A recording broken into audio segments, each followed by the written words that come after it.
Buonasera, ben ritrovati all'appuntamento con l'informazione di prealpina.it. Un nuovo impianto da 12.000 posti con soluzioni green e sostenibili è stato presentato oggi al Palace Hotel di Varese, il maxi progetto da 45 milioni di euro per il nuovo stadio di Varese.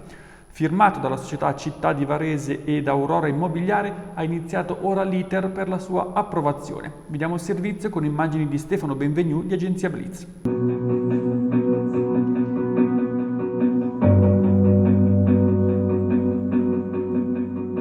Un impianto con una capienza da 12.000 posti che possono arrivare fino a 16.000, il tutto con soluzioni green e sostenibili. È stato svelato oggi al Palace Hotel il piano di ristrutturazione dello stadio Franco Ossola, firmato dalla società calcistica Città di Varese e da Aurora Immobiliare. L'investimento sul piatto è importante, si parla di 45 milioni di euro, beneficiando della legge stadi del 2013. Tra i vari aspetti del disegno ci sono la rimozione del velodromo, la costruzione di 4 spogliatoi e 8 mini alloggi da usare come foresteria e ancora poliambulatori e palestre, il tutto con 2 grandi parcheggi che possono ospitare fino a 600 automobili. Alla presentazione di oggi era presente anche il governatore di Regione Lombardia Attilio Fontana. Il progetto è stato già illustrato ieri sera agli uffici di Palazzo Estense, dando così il via alle procedure formali. Secondo il cronoprogramma, l'iter di approvazione dei passaggi tecnici e burocratici potrebbe richiedere circa un anno, mentre per la realizzazione ci vorrebbero altri 30 mesi. E sempre a Varese, proprio a pochi passi dallo stadio di Masnago, un uomo è caduto nel greto del torrente Vellone nei giorni scorsi e ora chiede che gli argini siano messi in sicurezza affinché non capiti ad altri quello che è successo a lui. Sentiamo le sue parole nel servizio di Barbara Zanetti. Cosa è successo, signor Acchini? Niente, praticamente stavo camminando e sono messo un piede in fallo, sono scivolato, sinceramente non mi ricordo perché la botta è stata enorme e sono praticamente volato per circa un metro andando a sbattere alla fine in fondo a questo fiume qua, al Vellone. La mia fortuna è che non ho picchiato nei sassi perché è pieno di sassi, sono arrivato su una lastra di cemento. Ho rotto il radio dalla mano, sono in attesa sperando di non essere operato e poi una frattura, un taglio molto enorme sopra l'occhio destro. Ecco, l'unica cosa, il mio annuncio è: state attenti in quella zona lì perché è molto molto molto pericolosa e poi è una zona molto frequentata perché lunedì e giovedì c'è mercato, venerdì c'è la Coldiretti e poi c'è sempre pieno di macchine perché gente che va a Sacromonte, gente che va a correre, gente che va a vedere le partite ed è molto molto pericolosa ed è una cosa secondo me da fare urgentemente.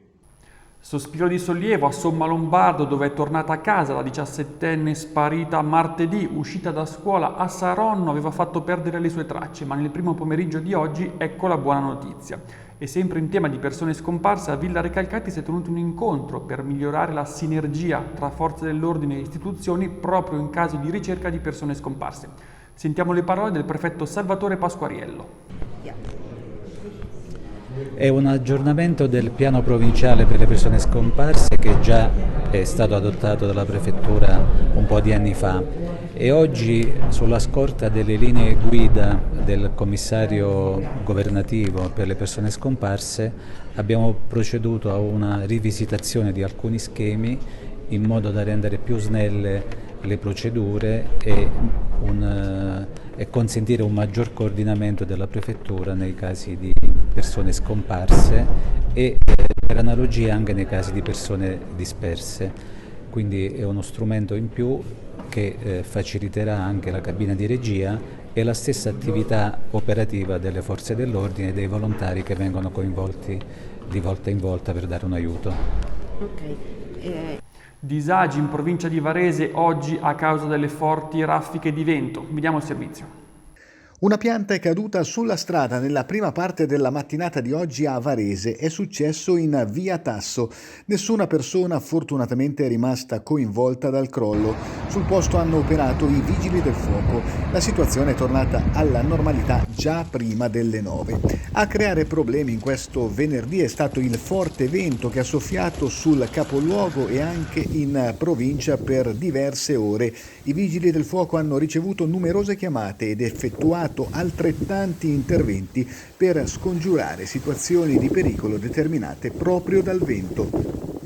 Fondere le città di Busto Arsizio e di Gallarate per dare vita ad una nuova provincia. La proposta a cui sarà dedicato ampio spazio sulla Prealpina di domani arriva da Marco Reguzioni, presidente dell'Associazione I Repubblicani. Sentiamo le sue parole. L'idea di unire le città di Gallarate e Busto può apparire senz'altro una provocazione. Come Associazione I Repubblicani invece abbiamo voluto lanciare questa idea perché possa essere dibattuta con serietà e concretezza. Ci sono elementi negativi, ci sono elementi positivi, auspichiamo che ci sia un dibattito serio, pacato e costruttivo per esaminare i tanti aspetti positivi. Tra questi, senz'altro, il fatto di creare la seconda città per dimensioni della Lombardia potrebbe portare effetti positivi. Non si tratta di cancellare le realtà esistenti, neanche la storia e la tradizione. È come a Budapest, che unirono Buda e Pest 200 anni fa e nacque una delle più grandi città e più belle città europee, salvaguardando le identità dei due centri storici e tutelando in questo caso le nostre identità. Vediamo cosa dirà la popolazione, cosa diranno tutti i cittadini. E ora una buona notizia per gli automobilisti di Varese. Via Sant'Imerio a ridosso di Largo Flaiano è finalmente tornata a 2 corsie. Vediamo il servizio.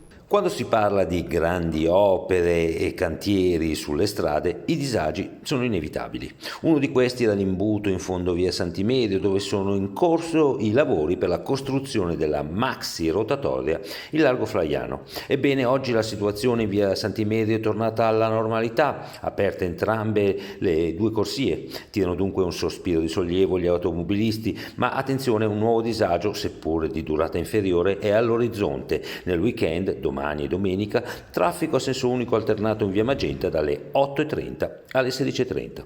Come detto, sono i contraccolpi necessari alla realizzazione del rondò che prenderà il posto dei semafori alla principale porta d'ingresso in città. Restiamo a Varese. Oggi le strade del centro sono state invase dai bambini. Vediamo perché nel servizio con immagini di Blitz. Il centro di Varese è stato invaso questa mattina da poco meno di 1000 bambini delle scuole primarie del capoluogo di Buguggiate e Gazzada Schianno, che hanno partecipato alla 17ª edizione della Marcia dei Diritti. Potevano essere di più, ma lo sciopero dei mezzi pubblici ha impedito ad alcuni di partecipare. Per la strada bambini, striscioni, canzoni ed emozioni, tutti in marcia fino ai giardini.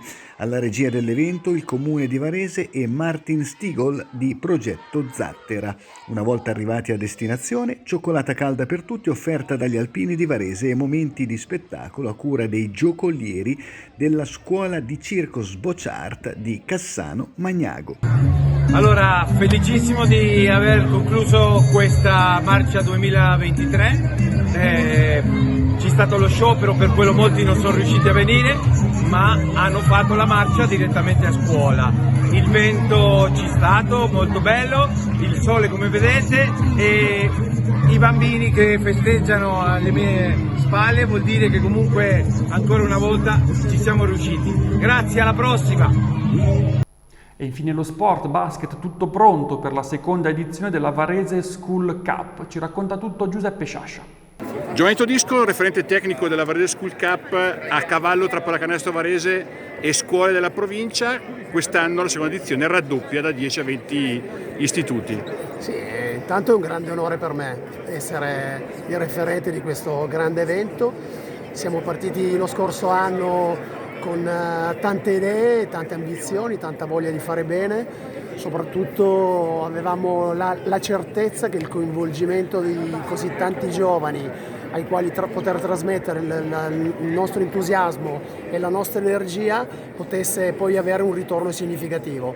E tale si è rivelato, perché quest'anno veramente abbiamo raggiunto l'obiettivo in pieno, che era quello di raddoppiare il numero degli istituti.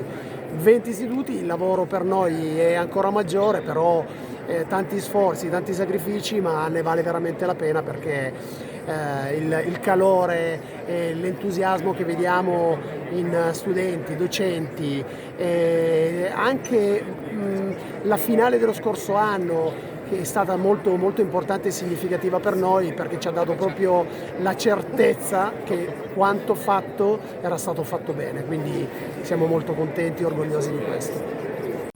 Chiudiamo con il calcio, Serie C domani la Pro Patria ospita il Fiorenzuola. Sentiamo le parole dell'allenatore Riccardo Colombo. Sicuramente è una partita importante, probabilmente la più importante di quelle che abbiamo fatto fino adesso, perché veniamo da un periodo non positivo e quindi dobbiamo sicuramente invertire la rotta. La cosa fondamentale è fare punti, perché la classifica non è bella, anche se guardare la classifica adesso è un po' presto, però dobbiamo cominciare a renderci conto dobbiamo cambiare assolutamente il trend, soprattutto su alcune cose che a volte facciamo bene, ma magari ci mettiamo un pochino di tempo a capirle. E questa è l'ultima notizia, l'appuntamento con l'informazione di prealpina.it torna come sempre domani alle 19, una buona serata.